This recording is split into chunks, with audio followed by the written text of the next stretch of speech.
c'est encore mieux, et j'ajouterai à la première partie du commentaire de la réponse de Chad que c'est aussi, bon, c'est le privilège de l'auteur de s'échapper, mais c'est aussi notre privilège à nous, de lecteurs, justement. Merci aux auteurs qui nous permettent de nous échapper.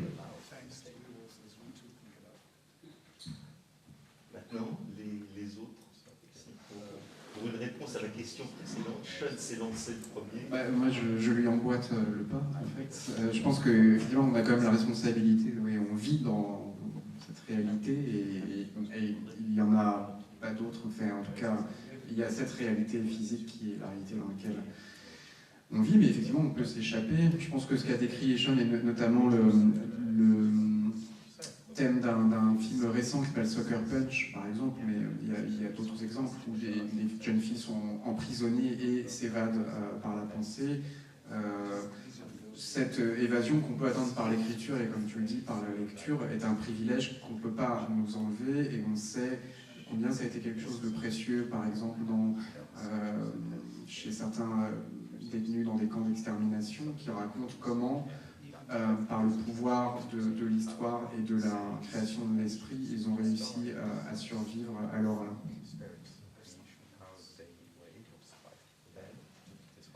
Je vais être rapide, je dis oui, il faut passer à travers le miroir, le plus souvent possible.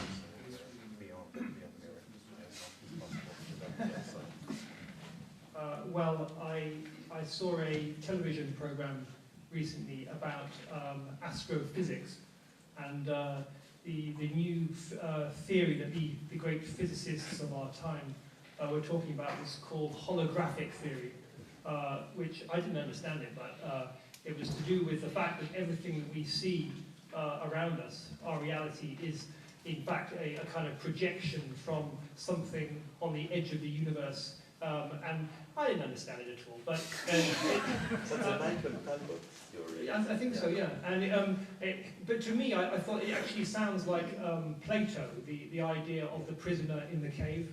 You sit there and you cannot look round, but you see the shadows, the projections of reality on the wall, and the real things are behind you.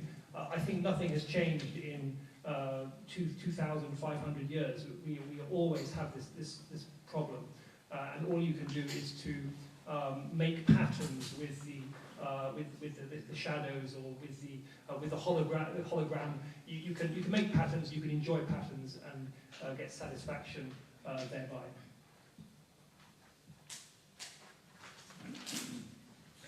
Oui, moi j'ai récemment vu une émission à la télévision, une émission sur l'astrophysique et sur une nouvelle théorie, la théorie de l'holographie. Alors je veux dire que j'ai pas tout compris, mais en gros l'idée c'est que tout ce que nous voyons autour de nous, la réalité, eh bien en fait, ça n'est que la projection de quelque chose qui se trouve sur les marges de l'univers. Encore une fois, j'ai vraiment pas tout compris, mais quand même ça m'a fait penser, vous savez, à Platon et à la théorie de la caverne, selon laquelle on est dans la caverne, on ne voit pas la réalité qui se passe derrière nous. Tout ce qu'on voit, c'est des ombres projetées sur un mur. Et en fait, je crois que tout ça n'a pas tellement changé depuis 2500 ans. On est toujours confronté à ce problème. Et tout ce qu'on peut faire, c'est essayer d'utiliser ces ombres sur le mur pour deviner un peu ce qui se passe, jouer un peu avec ces ombres et avec ces hologrammes pour essayer d'arriver à un résultat agréable et satisfaisant. Bien, je crois que là, on a commencé à faire un petit peu le tour. Et je pense qu'il est temps de vous céder la parole, parce que depuis tout à l'heure, vous êtes confrontés à la dure réalité, qui est que vous êtes assis là à nous écouter, mais par contre, vous ne pouvez pas poser de questions. Donc maintenant, je vous invite à franchir la frontière et à votre tour, parler. Allez, qui se lance le premier? Vous savez qu'il faut toujours une première question pour débloquer, et après ça, tout le monde lève la main.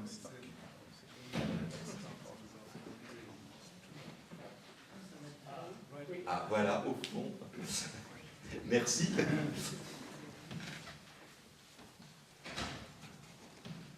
Bonjour. En tant qu'écrivain, vous n'auriez pas aimé écrire l'histoire du 11 septembre, l'inventer vous-même?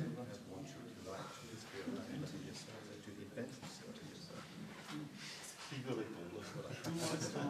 I actually think that story had been told quite many times in Hollywood thrillers in different variations.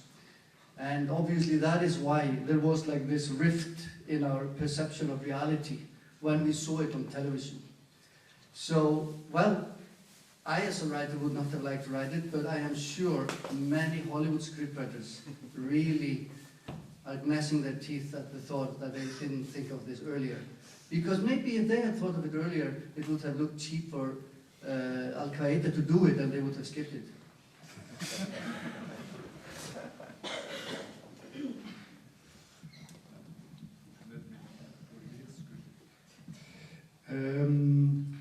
Oui, mais j'ai l'impression que cette histoire a été bien des fois racontée dans des thrillers de Hollywood, de manière un peu diverse, pas exactement comme cela, mais avec l'événement, il y a eu tout de même une brèche dans la réalité quand tout le monde l'a vu à la télévision. Et moi, non, je n'aurais pas voulu écrire cela, mais je pense qu'il y a bien des écrivains ou des gens qui font des mises en scène à Hollywood qui se rongent les dents comme ça en pensant que si seulement j'aurais pu faire ça, si seulement j'y avais pensé avant, je l'aurais mise en scène et même Al-Qaïda aurait dit oh, ça ne vaut pas la peine parce qu'on l'avait déjà fait. Je crois d'ailleurs qu'un roman ou un scénario de film qui aurait été présenté avant le 11 septembre avec ce genre d'histoire aurait été rejeté en disant « Attendez, là, vous dépassez les bornes. Ça, c'est totalement incroyable. Personne ne pourra accepter d'y croire une seule seconde à l'écran ou en le lisant. » Il y a un fait intéressant, c'est qu'il m'a semblé, je peux me tromper, mais que, alors d'une part, il y a déjà un certain nombre d'écrivains qui ont écrit, qui n'ont pas prévu exactement ça, mais qui ne sont pas tombés loin, notamment Don DeLillo aux États-Unis, où Houellebecq a décrit un attentat en Indonésie, il me semble, dans une discothèque ou un restaurant, je ne sais plus. Salman Rushdie aussi n'est pas tombé loin à un moment. Donc, de toute façon, à force de travailler, d'interroger le réel et voilà, les lignes de force qui s'y jouent, on finit par tomber sur quelque chose d'approchant. Mais ce qu'il y a d'incroyable dans cette histoire de 11 septembre, c'est cette espèce la dramaturgie presque parfaite de cette histoire. Il m'a semblé que les terroristes étaient eux-mêmes les premiers surpris que ce truc arrive à marcher, quoi. Je pense qu'eux-mêmes en espéraient pas tant. Oui, non, je pensais aux surréalistes qui disaient qu'il fallait tout écraser. Hein. C'est ça l'art, il faut écraser le monde pour recréer le monde qu'on connaît. Mais c'est vraiment curieux et c'est troublant que c'est les terroristes parfois qui arrivent au bout de cette idée, qui réalisent cette idée d'écraser et de détruire. Donc il y a peut-être des rapports entre l'art et le terrorisme qui sont assez troublants, assez problématiques, me semble-t-il.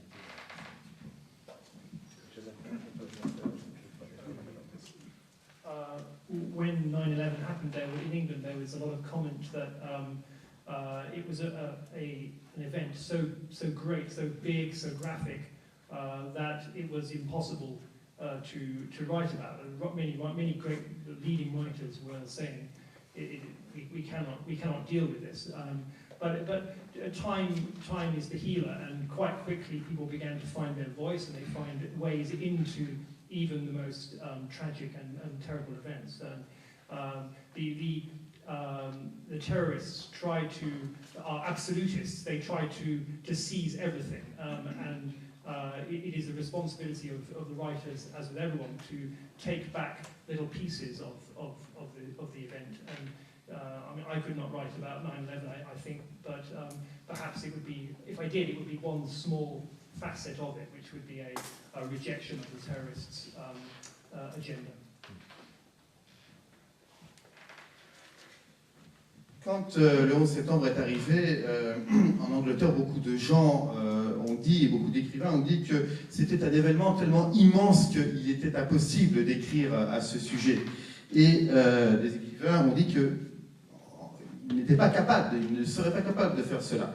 Cela dit, vous savez, avec le temps, tout passe, et finalement, les gens ont trouvé un moyen d'arriver à faire cela, et d'arriver à rendre compte même d'un événement aussi incroyable, aussi affreux, aussi dramatique. Vous savez, moi, les terroristes, ce sont des absolutistes, c'est-à-dire qu'ils veulent saisir l'ensemble de la réalité. Alors que les écrivains, c'est des gens qui prennent une petite partie des événements et qui en font quelque chose.